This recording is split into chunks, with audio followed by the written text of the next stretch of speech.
សួស្តីបងប្អូនទាំងអស់គ្នាយើងធ្លាប់តែឃើញឈើនៅក្នុងបន្ទប់សន្នាអញ្ចឹងយើងមកដឹងថាតើឈើប្រភេទណាខ្លះដែលយើងអាចប្រើប្រាស់នៅក្នុងបន្ទប់សន្នាបានឈើនៅមុខនាងខ្ញុំនេះគឺជាប្រភេទឈើស្រាលដែលឆ្លងកាត់ការសម្ងួតស្តង់ដារត្រឹមត្រូវពីរោងចក្រមកដែលប្រើប្រាស់សម្រាប់ការរៀបចំនៅក្នុងបន្ទប់សន្នាឈើនេះមាន3ប្រភេទមានប្រភេទជញ្ជាំងប្រភេទបាតនិងកៅអីនាងខ្ញុំសូមបង្ហាញនៅប្រភេទជញ្ជាំងមុនសម្រាប់ប្រភេទជញ្ជាំងមានទំហំមុខកាត់ 0.95 ប្រវែង2ម៉ែត្របន្ទឹកហើយកម្រាស់វា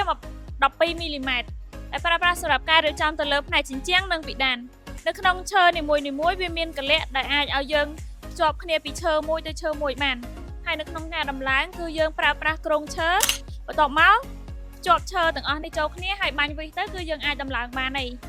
សម្រាប់ប្រភេទបន្ទាប់នេះមានមុខកាត់ 0.42 ប្រវែង2ម៉ែត្របន្ទឹកហើយប្រភេទនេះមុខកាត់ 0.95 ប្រវែង2ម៉ែត្របន្ទឹកដូចគ្នាសម្រាប់ឈើទាំងពីរប្រភេទនេះយើងអាចប្រើប្រាស់ទៅលើផ្នែកកៅអីនិងបាតបានដូចគ្នាអញ្ចឹងបើសិនជាបងប្អូនស្រឡាញ់បែបតូចៗអាចជ្រើសរើសមួយនេះបើស្រឡាញ់បែបធំៗអាចប្រើប្រាស់ឈើនេះបានបើសិនជាបងប្អូនមានបន្ទប់សោណាហើយចង់ដូរនៅឈើចាស់ៗដែលកំពុងប្រើនឹងចាញ់អាចតាក់ទងមកកាន់ Page ឃ្លាំងទឹក 6A ឬលេខទូរស័ព្ទនៅក្នុងវីដេអូបាយបាយ